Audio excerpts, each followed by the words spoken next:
But it's trying to sort of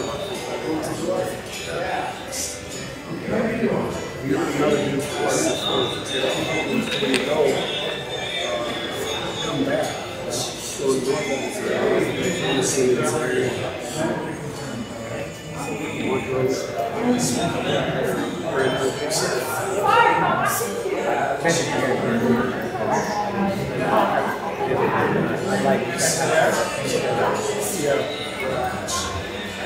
I know so fast.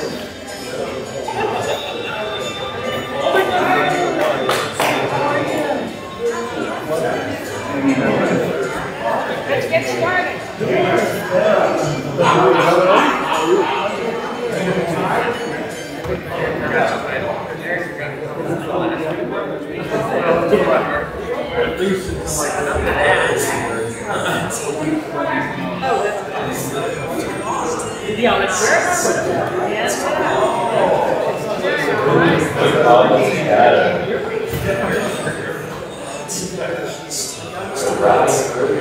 Yeah, there you go. All right. Good morning. Welcome to Althea. My name is Rick Dixon, so I'll be your host for today. And welcome to our 11th space here, our sanctuary. And I'd like to just suggest that you turn off your cell phone. And we have a new sergeant at arms here, Louise, so just be very careful. He's tougher than anyone thinks. I'll take you down to the boiler room. Last time I was there, I kept hearing. It's very sweet. All right. We'd like to start off our services with a couple of acknowledgements. One is a land acknowledgement, and this is our Althea community's effort to acknowledge that this is the indigenous land of the Cheyenne, Arapaho, and Ute peoples. And it's important for us to name their legacy matters because this was their sacred ground, and we are now the custodians of it. And we want to ensure that this land acknowledgement is more than a statement. We have two nonprofit organizations that impact diverse communities. They are the Spirit of the Sun and Sisters of Color, United in Education, whose work through activism, programming, and education is very impactful. Our second affirmation is that we declare we are and want to be even more a diverse community. We want to attract diverse spiritual seekers of all different kinds. We are growing in diversity, race, gender, sexual orientation, age, ethnicity, you name it, physical abilities. We're evolving in consciousness, moving beyond differences and dichotomies to embrace oneness. That's the foundation of our Althea community from its founders, oneness, and that is what we want to perpetuate and embrace and embody here ourselves in the year 2023. So we are aware of past and present biases and atrocities, and we are committed to being that open community. And having said that, laying the groundwork, do we have any first-timers here today? 1, 2. All right, welcome. 3. That's 3. We have 4. Do I hear 5? Do I hear 6? 7, 6. 4.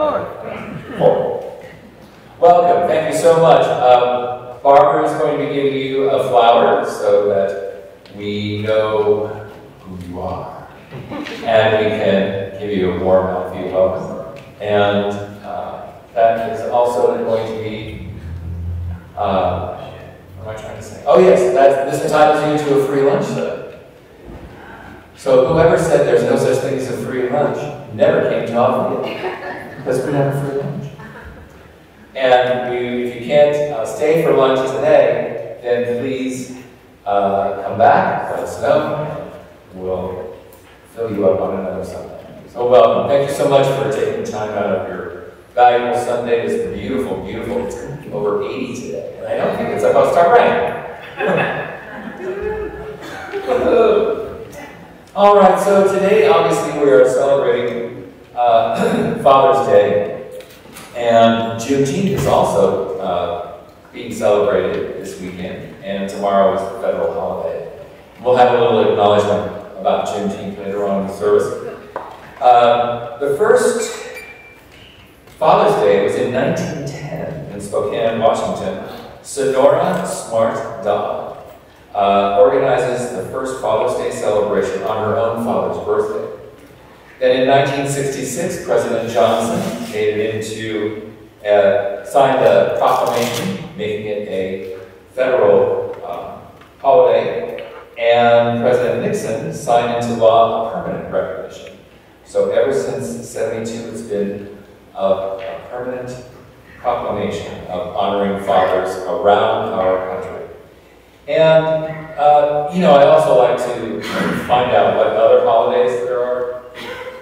This is also Clean Your Aquarium Day, International Panic Day, and International Picnic Day. So after you clean your aquarium, you can panic or panic before you clean your aquarium, and then have a picnic and have sushi because today's International Sushi Day. Isn't that interesting? Then you can go to Elitch's because it's National Roller Coaster Week. Alright, it's a busy day. So, in the New Thought philosophy, we talk about, and a lot has been written about, the masculine versus the feminine energies. And since we are celebrating Father's Day, I thought it would be nice to find a definition from the New Thought perspective of the masculine energy. And it is the assertive principle of being, that which enables humans to know themselves and chooses the self-conscious, self-propelling power of spirit, the projected principle of life, impregnating the universal soul with its ideas and concepts. The self-assertive principle is either God or man. The feminine principle accepts these ideas, and it is a mirror, and it is the one that gives, the feminine principle gives birth to those ideas. You can't have one without the other. And, of course, we take that energy, masculine and feminine energies, and this is how we come up with ideas and how those ideas are given birth. No matter how simple or how extravagant they are. The universe mirrors our thoughts. And so on that note, let's move into an opening prayer.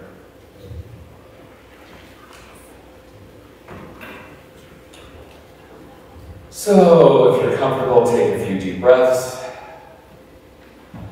A really deep breath and a really long exhalation until every molecule is expended. And just feel your shoulders sink into the seat that supports us on this beautiful floor, this beautiful sanctuary, on this sacred ground. We know and recognize that it supports us. And that we come here to this sanctuary here to find ourselves. And we find ourselves amongst others, amongst like-minded people. We come here knowing that there is more in the day-to-day life. And so we put aside all of the fretting and the stresses and the strains, problems, in this moment, let us just set aside all of that for just a few moments. And let us, in this silence and this quiet, acknowledge oneness, because that is what Althea is all about. Oneness. That there is only one power, and that is everywhere. And since that power of one, of Spirit, of God, of Shiva, of Yahweh,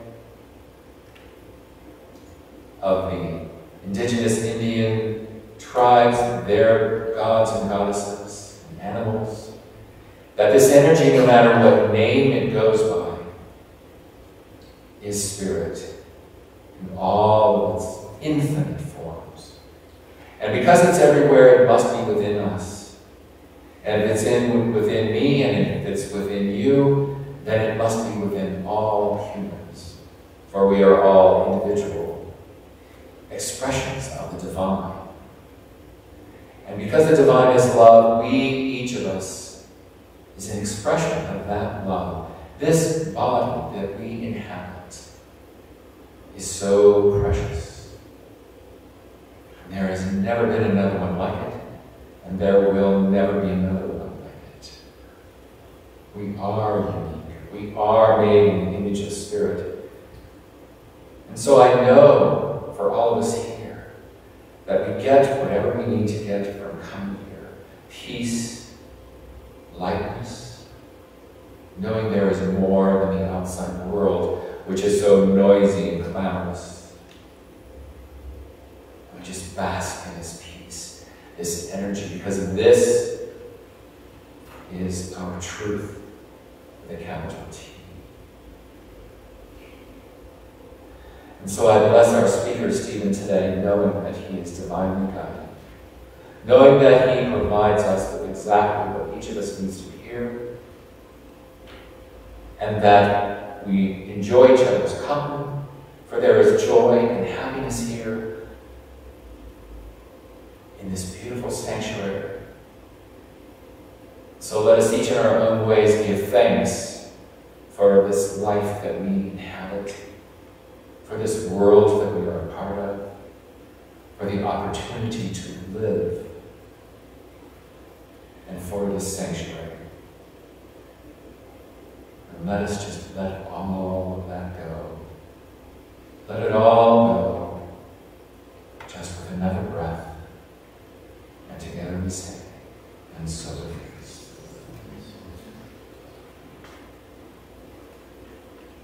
And so now let's have Chris and the statement of need, which is in your program. Happy Father's Day, everybody. Happy Father's Day. I mean no disrespect wearing a hat in church, but this is my father's hat. And he was born till the day he died. My father was drafted in the Korean War and somehow found a way instead to perform in the army band. So he spent the war making music, which I think is a great metaphor. And I feel Dad's presence every Sunday in here, so to every dad out there, thank you for the gifts that you bring all of us. We'll start with our statement of being. It's behind us on the screen. God is all, both invisible and visible. One presence, one mind, one power is all. This one that is all is perfect life, perfect love, and perfect substance. We are individualized expressions of God and are ever one with this perfect life, perfect love, and perfect substance. You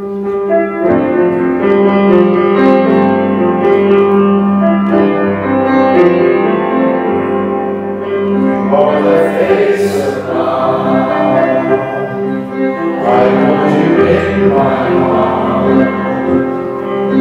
You are a part of me. You are the face of God. You are the face of love. I hold you in my heart.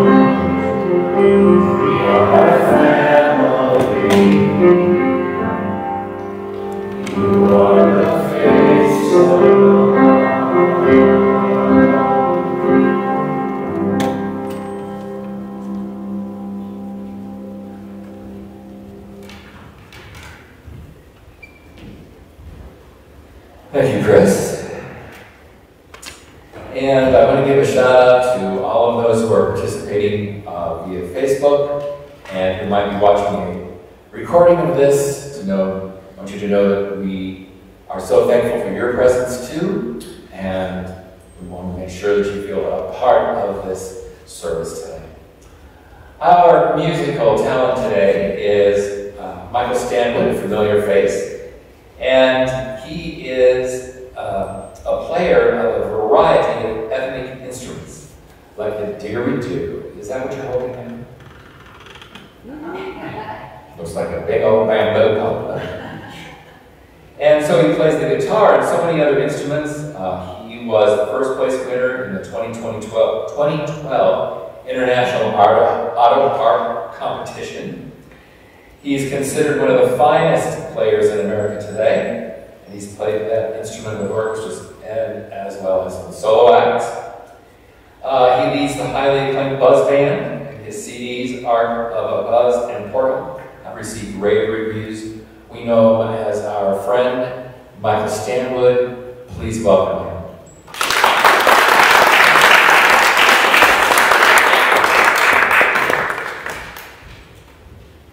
Thank you, Rick. In the spirit of the great words that he said, we'll put this sound out in the world and hopefully through you.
The sign of a true professional is to just work through it. Thank you, Michael.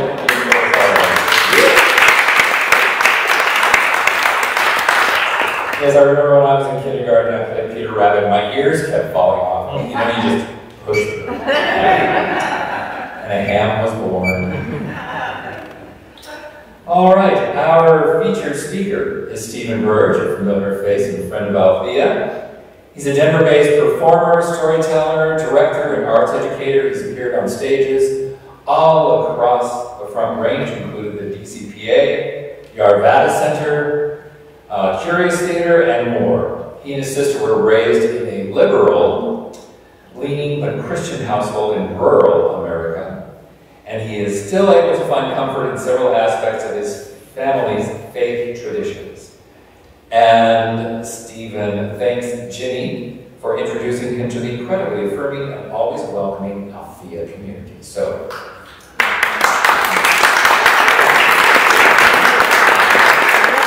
so happy to have you back, and so please welcome Stephen Berg.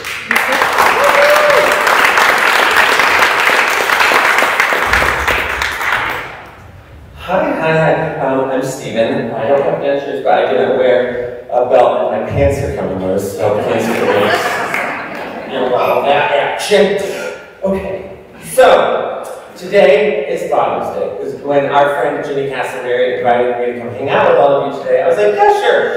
Thinking that, remembering that the origin of our relationship was the first time I spoke was for Pride Sunday a long while ago. I just assumed today was Gay Day. And I was like, yeah, sure, I'll come to talk on Gay Day, and that's fun. And then I looked at the calendar and I was like, oh, Gay Day is the next Sunday. Today is Father's Day. So I called Ginny Castleberry and I was like, oopsie, the Gay Day is next Sunday. So maybe I should come then. And she's like, no, that's okay.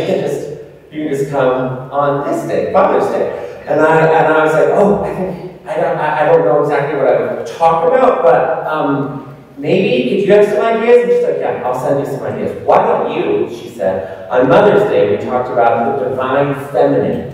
So why don't you, on Father's Day, talk about the divine masculine? And I was like, easy. So then, I looked up the divine masculine, and I don't understand it, not even a little bit. So I called her back and said, I can't talk about the divine masculine. Maybe you should get somebody else to talk. She's like, it's okay, we'll think of something. And then she was like, I have an idea. How about Abraham and Isaac from the Old Testament? And I was like, oh, I know that one really, really well. However, there is this thing as well. I work as this introduction stated in the theater. And right now in the theater community, there are a lot of very important and overdue discussions around authenticity and storytelling. And that means in this case, who is allowed or should be telling what stories. Gone are the days when just anybody should be in any show, right? So if it's possible, if the intersection between a character and an actor is there, like for example, in Rent, should a cisgender, straight white guy play Angel, who is either a trans person or a drag entertainer? Probably not, right? So taking that into consideration, I was like, I'm not a father. I'm probably never going to be a father, so I don't feel like I can authentically speak on Sunday, on Father's Day. And so thank you so much, but I can't do it. And Jenny was like, you're really trying to get out of this, aren't you? I'm talking on Sunday. And I was like, okay, I will. So I guess what I'm saying is, there's lots of things that could be talked about today. There's Father's Day. A father could talk. Juneteenth is tomorrow. There could be a really important discussion around that. Gay Day is next Sunday, and I'm not really going to talk about this, so this is going to be a little bit uncomfortable for everyone, including myself. Amen. And so it is. Here we go. We're going to talk about some fathers in the Bible specifically. There are a couple instances where fathers are represented in a way that I think if they were compared to contemporary ideas, they might be considered failures, shall we say? Here's one. We'll go with Genesis 19, 1 through 14. This is my little pink Bible. This is the story of Sodom and Gomorrah in the beginning. Important to note, since I am a member of the community, the sin of Sodom and Gomorrah was not a consensual, loving relationship between two men. It was a group assault against angels. So I feel like we can all agree, yeah, that one's probably not so great in God's eyes, but you can be gay if you want to. Here we go. Sodom and Gomorrah destroyed. 2 angels arrived at Sodom in the evening, and Lot was sitting in the gateway of the city. When he saw them, he got up to meet them and bowed down with his face to the ground. My lords, he said, Please turn aside to your servant's house. You can wash your feet and spend the night, and then go on your way early in the morning. No, they answered. We will spend the night. That's an angel voice. No, they answered. We will spend the night in the square. But he insisted so strongly that they did go with him and entered his house. He prepared a meal for them, baking bread without yeast, and they ate. Before they had gone to bed, all the men from every part of the city of Sodom, both young and old, surrounded the house. They called to Lot, "Where are the men who came to you tonight? Bring them out to us so that we may know them." We know what that means there. We know them. Lot went outside to meet them, shut the door behind him, and said, "No, my friends, don't do this wicked thing." Here we go. "Look, I have 2 daughters who have never been known by man. Let me bring them out to you, and you can do what you like with them." What? And this is just totally fine. I will skip the rest of it because then they go to the cave and it starts to bleed wine and it gets really weird after that. But the point is that he was like, "Don't assault these strangers in my house. Here, take my daughters." Then, a couple chapters later, Genesis still, it's a good one, that Old Testament. Genesis 22, 1 through 18. This is Abraham and Isaac. Sometime later, God tested Abraham. He said to him, "Abraham." "Here I am," he replied. Then God said, "Take your son, your only son, whom you love, Isaac, and go to the region of Moriah. Sacrifice him there as a burnt offering on a mountain I will show you." Early the next morning, Abraham got up and loaded his donkey. He took with him 2 of his servants and his son Isaac. When he had cut enough wood for the burnt offering, he set out for the place God had told him about. On the 3rd day, Abraham looked up and saw the place in the distance. He said to his servants, "Stay here with the donkey while I and the boy go over there. We will worship, and then we will come back to you." Abraham took the wood for the burnt offering and placed it on his son Isaac, and he himself carried the fire and the knife. As the 2 of them went together, Isaac spoke up and said to his father Abraham, "Father?" "Yes, my son," Abraham replied. "The fire and wood are here," Isaac said, "but where is the lamb for the burnt offering?" Abraham answered, "God himself will provide the lamb for the burnt offering, my son." And the 2 of them went on together.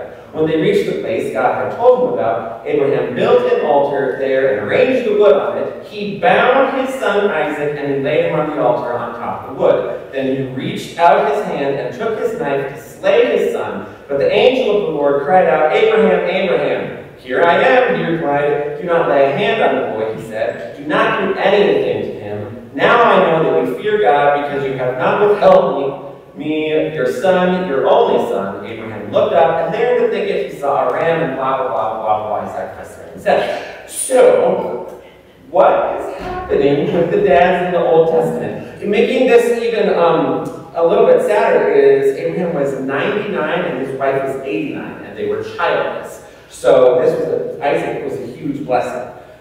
But he went about to do this because God commanded him to do so.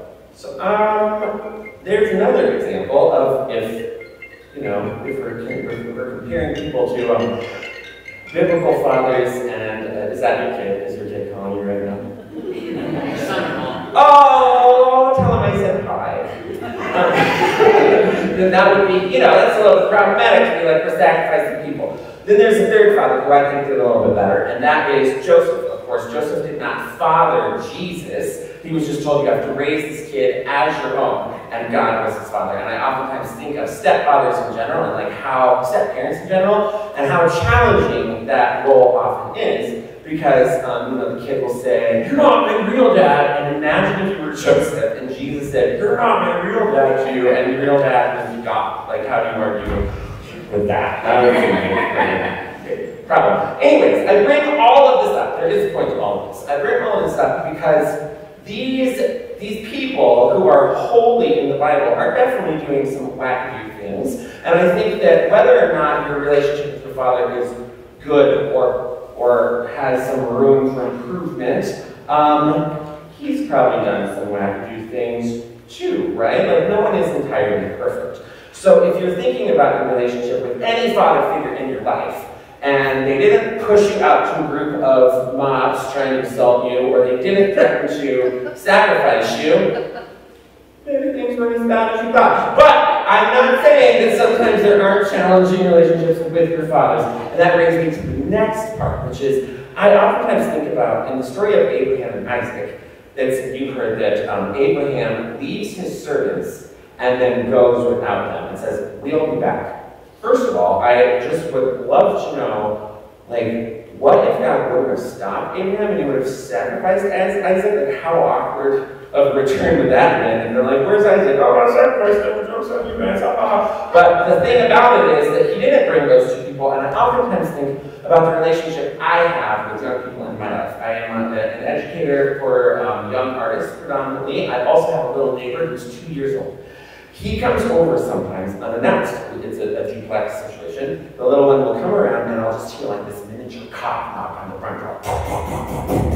And he'll be like, hey Dad, can you come play chase? Oh. So I'll go out and I'll play chase with him, or we play micro machines, or we do whatever we do, right? And if his father were ever to come to me and say, hey, God has spoken to me, and I'm going to have to sacrifice to God this afternoon. I've done, oh, interesting. Is it possible that God did not speak to you?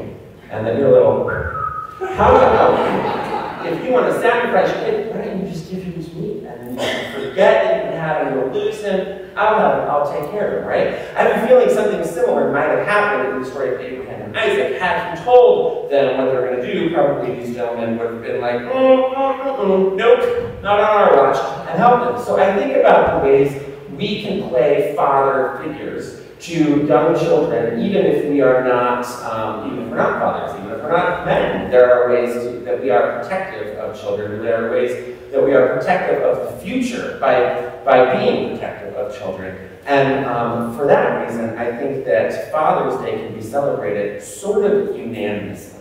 And so I invite you to celebrate yourself, to celebrate the father figures in your life, to celebrate your fathers if you have a good relationship with them, to celebrate your fathers if you have a strained relationship with them. Celebrate, though, the protection that we all can offer the future if we choose to do so together. I thank you all for listening to this sort of rambling session about fathers. I did feel like I'm a little bit uncomfortable. Okay. Like his dentures, this thing's moving. Okay. And as we move forward through this week, I invite you to find places where you can be a protector of people. Be the father figure maybe you didn't have. Be the father figure you wish you had. Be the father figure you know yourself to be. And protect people. Lead by example through kindness. And I think that is probably the way God now would like us to father. Through kindness and love, not assaults and sacrifices. Thank you very much.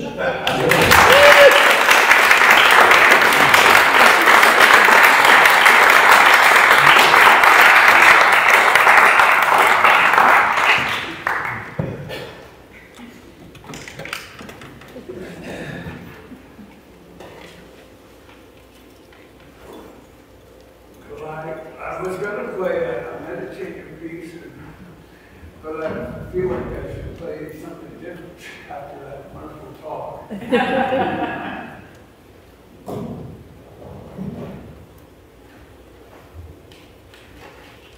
I'll figure it out when I play.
now we'll have our reading from Reverend Arica. I'd like to step forward, please.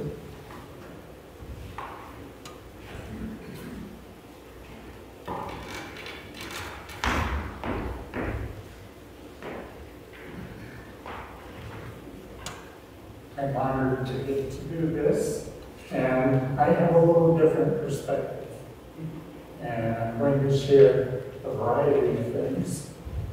Part of it being from a book written by one who some of you know and was celebrated here recently. But you also probably know, many of you having seen some flyers I have about, that I'm into kind of more modern things than the Old Testament. And so I begin from the mind is like the sky. A child is by nature and instinct a mystic, even if it has been a long time since you thought and felt like a mystic. You have only to let your mind once again stretch out to the vastness of its true nature, its native element, its origin and pleasure.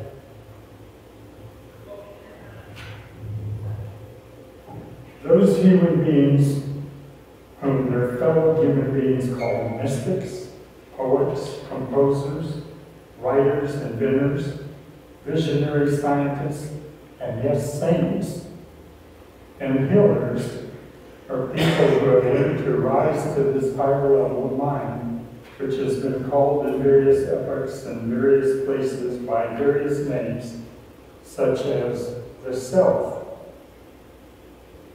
written out with a capital S, superconscious mind, I am consciousness, Krishna consciousness, and Christ consciousness, or the Christ. Jesus usually called it the Father, capital F there, and he seems to have thought of its contents and powers as the kingdom of heaven, or the kingdom of God. He said, for example, the words that I speak to you, I speak not of myself, but the Father that dwells in me. He does the works, and that's from John 14:10. And he said, the kingdom of God is within you, Luke 17:21.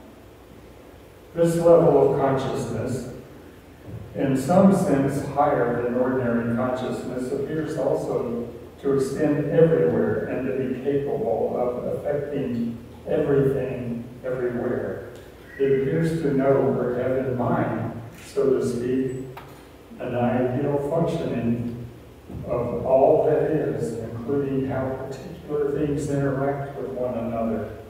It also knows, or in some sense contains, or holds all that is to be, things that will one day be invented, for example, or music that has yet to be composed. So where does all of this lead? I go to a different quote, first from Heather Beck. Somewhere deep within each of us, we all yearn for a more inspired life and to feel the joy that comes from doing what we love, without guilt, shame, or second thoughts. So why do we address all of this? Coming from someone by the name of Rasha, those who are sufficiently free within themselves to embrace their transformational moment and cast aside a lifetime of culturally induced, and I would insert limiting beliefs, are those whose lives transform in ways that seem miraculous. That's what we look for. Not the 10% promised in a workshop being promoted elsewhere, but miraculous. things will exceed our expectations as they have for me. Thank you.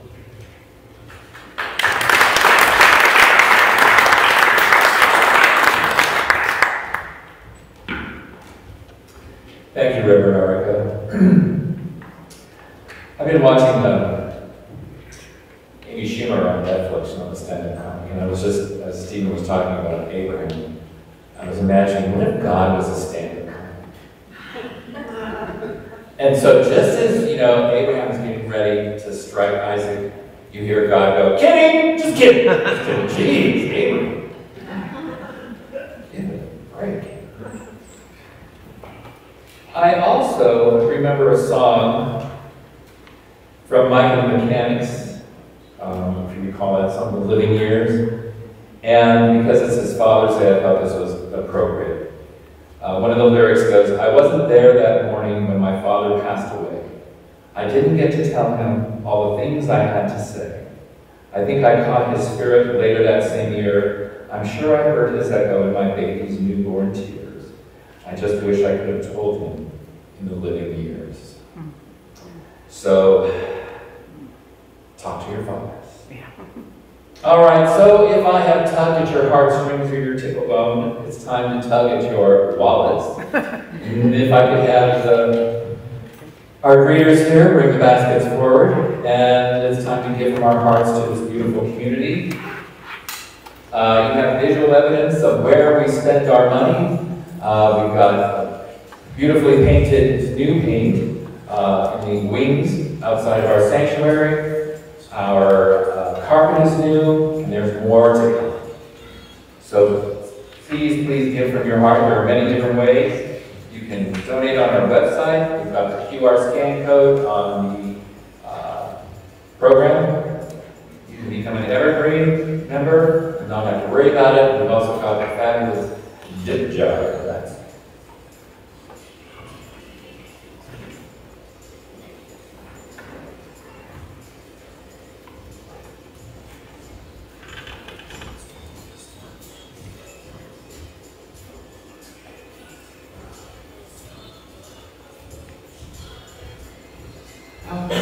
And then we have our affirmation on the board. So let us say this together. The universe provides all that I need and all that I give. With great joy, I share my prosperity, planting seeds for a world I help manifest. And so it is. Amen. Thank you, everyone. All right, next. This is the time in our service when we do prayers for the people. So for those of you who are new, affirmative prayer is a big part of the foundation of Alfie.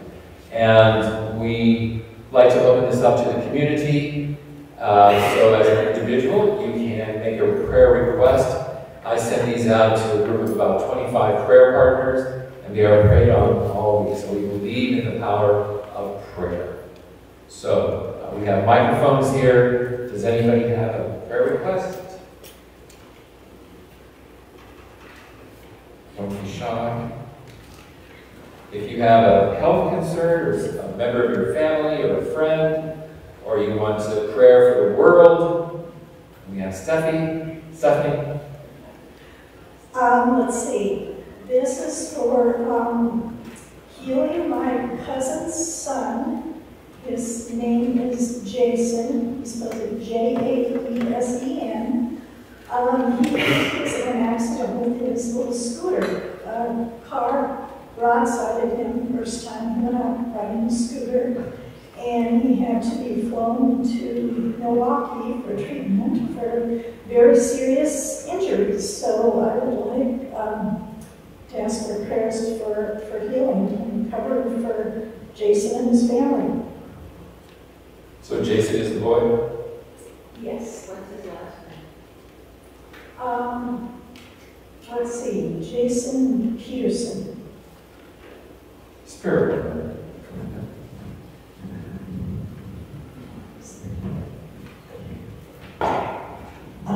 Yes, I would like a prayer for Matthew sometimes called Caveman, who lived over at Althea, over at St. Francis City.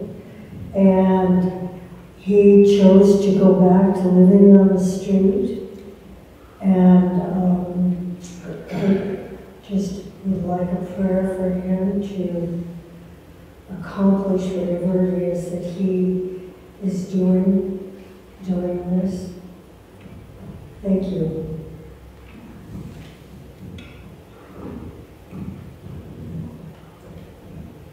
We can add some prayers for protection. I need that. Prayers for protection. That would be good. Sure. Anyone else?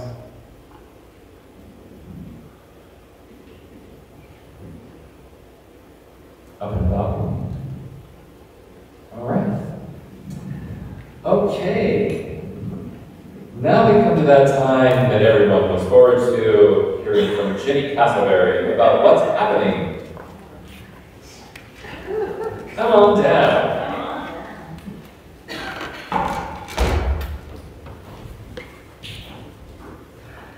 Good morning. I am Ginny. Yes, good morning. Sorry I didn't give you a chance to say that. Good morning. Good morning. All right. Good to be here. I am Ginny, and I am part of the team, the Sunday team that brings you beautiful music and amazing speakers and wonderful MCs and readers and all the folks who make Sunday service happen. So another big round of applause for Stephen Berg.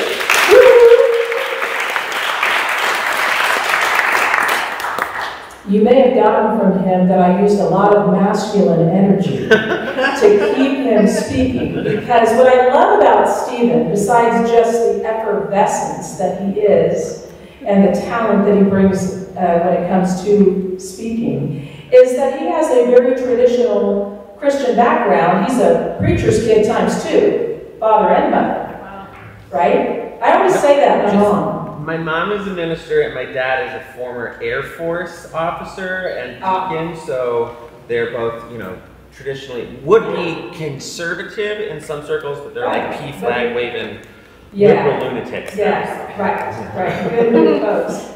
But many of the people in our community have traditional religious backgrounds of all different religions, but they found their way here because we are open to any belief, as long as you believe that we're really connected, right?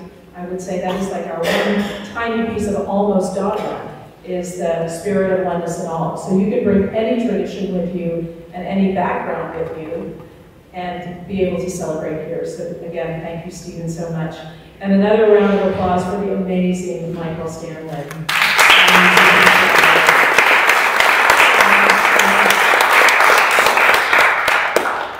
Now, I wanted to say, keep coming on Sunday. We know that we compete with the beautiful weather in Colorado and all sorts of summer vacations. But when you're in town, do come check us out. We have more speakers coming in July. We have, and the rest of June. Next week, we are not going to have a service because we want to encourage everyone to support the Pride Parade that's happening in Denver. It starts right across the street in Cheeseman Park. So we won't have a regular service. But then we will pick right back up. And coming on the roster is our own Shannon Shepherd, who's going to speak with us. Another Stephen Bross, who has spoken for us before. And I'm trying to get Chris to put us on the calendar. We just need to pick a day. So be sure to harass Chris Ferrante, who came up and led us through prayer and song. And again, many more. But do know, we will have a new spiritual director, spiritual leader chosen very soon. And I would say heading toward the end of July into August, we will have guest speakers just once or twice at most a month. Otherwise, we will see our new spiritual leader up here. So, I'm so excited. We will be rolling out updates to you this coming week. In fact, that's one of the things that I'll be announcing here during my announcements, is coming up on Tuesday is a town hall right here in person, 7 o'clock. You can also join us online, where we are, one of our candidates, Zia Saku, will be here for you to ask questions about what would it be like for Althea if he were our spiritual leader. So roll out for that if you can, it's super important. Also happening today, we have a gong back at 12:30 today. It will happen around right after we finish up with lunch, so you still have plenty of time to have a prayer partner session first. Immediately after this, who are our prayer partners today? Who's doing prayer? Oh. I am, and I'm not. Oh, okay. Kevin, right here, Kevin Lockwood. So what that means is, just as we ask folks if you have any prayer requests, we have a team of people who will focus all of their energy and prayer onto helping someone, helping you, someone you know. If you prefer a one-on-one session of prayer, we will have that immediately after in the Historic Library and pointing this way because it's behind this wall. So just wander in there immediately after, and Kevin will walk you through an amazing session. I've done it several times myself. And then immediately after, we have lunch in the dining room. And if this is your first time, lunch is on us. If you can't stay with us this time, come back and lunch will still be on us. So don't forget that. But then at 12:30 is when we will have the gong back. If you've never been bathed by the sound of a gong, check it out. It is worth staying for. So that is today.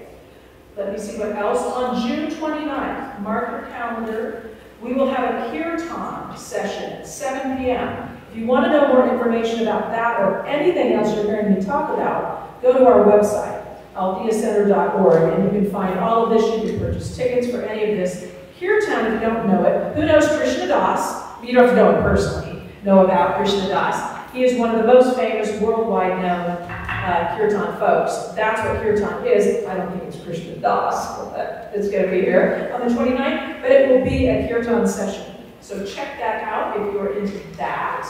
Okay, let's see. I want to make sure I cover everything. Every Thursday, except the last Thursday of the month, we have an online discussion group where you log on to a Zoom, and it will be a different discussion every Thursday. That is from 11 a.m. to 12:30, led by Kathy Humphreys. That's a way to connect to our community. We also have a class, Reverend Arica is doing spiritual and personal growth. Right here, everyone should have this handout. And again, this information, I believe, will be on our website. Is that accurate, Rick? No, this is not on our website.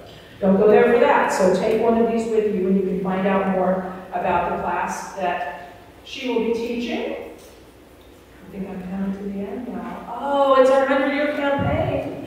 If you have to notice that thermometer, we need to get that moving even higher. By the end of the year, we are more than 2/3 of the way there, but it does take your donations. This is to celebrate that last year was the 100-year anniversary of this amazing building, built and conceived by women from originally Pueblo, Colorado. If you don't know about our history, again, check out our website. We were founded by women back in the 1800s. And this beautiful place was built 101 years ago. And it needs a little TLC. And that's what this $100,000 that we will get to by the end of the year is about. So dig deep, and please help us with that. I believe, let me see. Oh, and the board of directors, looking for a couple of new board members. We have a lot of fun. You should join us. Be part of what happens in this place. We get to make a lot of cool decisions. And Pride Parade, join us, roll out to be part of Pride. Let's see, where should folks go, Rick, if they want to sign up? Are there going to be sign-up sheets? Let me just chat with somebody. The sign-up sheet is in the dining hall. Okay, so in the dining hall, sign up to March with Us in Pride, and Luis, who just stood up, Luis, wave your hand. He heads up all of our volunteers. So one way to give back that doesn't have to do with your wallet or your pocketbook is to volunteer your time. That is just as important to making this place room. So with that, I would like to thank you and turn it, oh wait, no, we got one going on. Okay, yes, Barbara. Although we're not having a regular service next week, we will be having a gathering for people who do not want or cannot join with the parade, and it will be in the dining room. So 10:30, next Sunday in the dining room, if you aren't marching, we'll have some coffee and discussion. All right, and the other Barbara.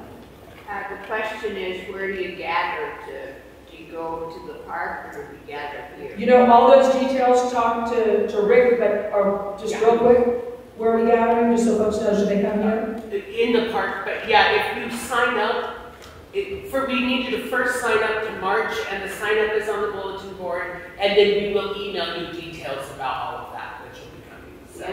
I have another question. Yes, ma'am. Is lunch after the parade? No, you're on, no.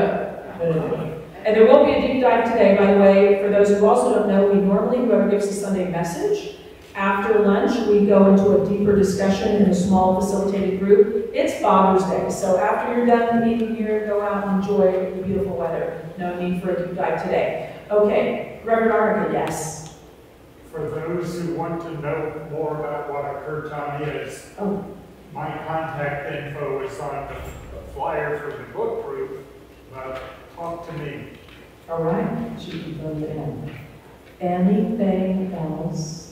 Alicia, going once. Okay, then with that, I would like to turn it over. I'm going to guess to Daryl to lead us in song, but at least back to our wonderful MC, Rick Kinsman.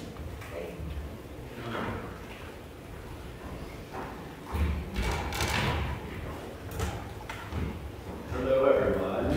So tomorrow is June 19th, which is Juneteenth, which commemorates when the last enslaved people in Galveston, Texas, were liberated by Union soldiers 2.5 years after President Lincoln signed the Emancipation Proclamation. So we'll be singing Lift Every Voice and Sing in celebration of liberation and in remembrance of our shared history. Please stand as you're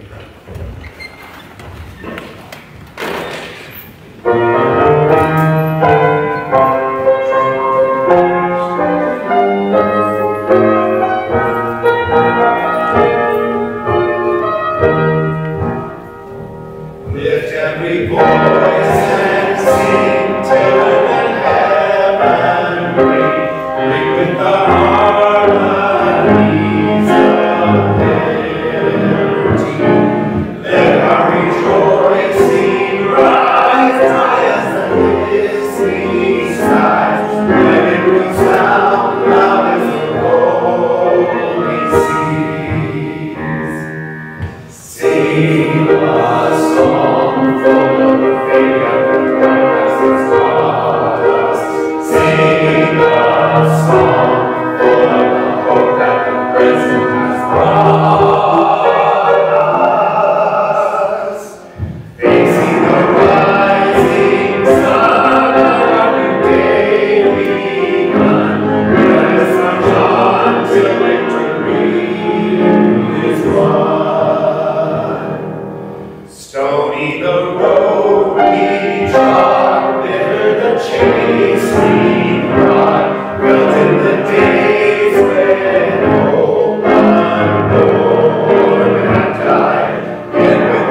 for yourself. You can say standing or sitting.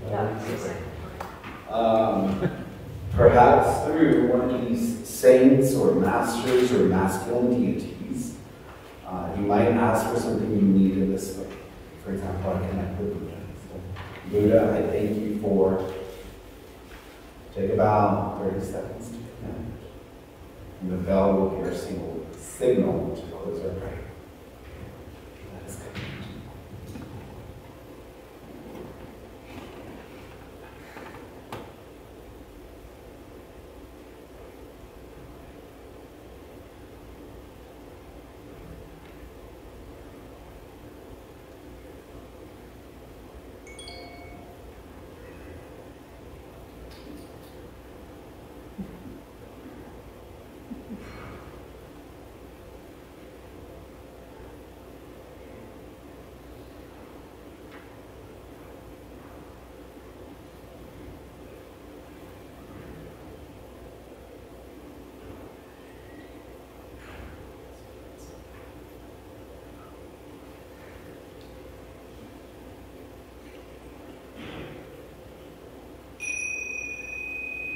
So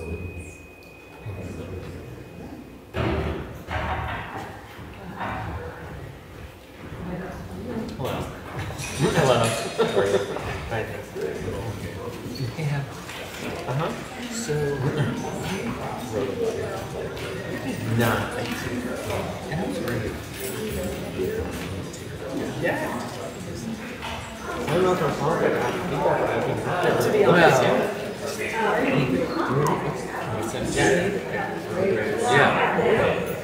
Here's a table. Okay, I was about to use the Bible. I just don't know if that's right. Okay. I'm going to ask you. Sorry.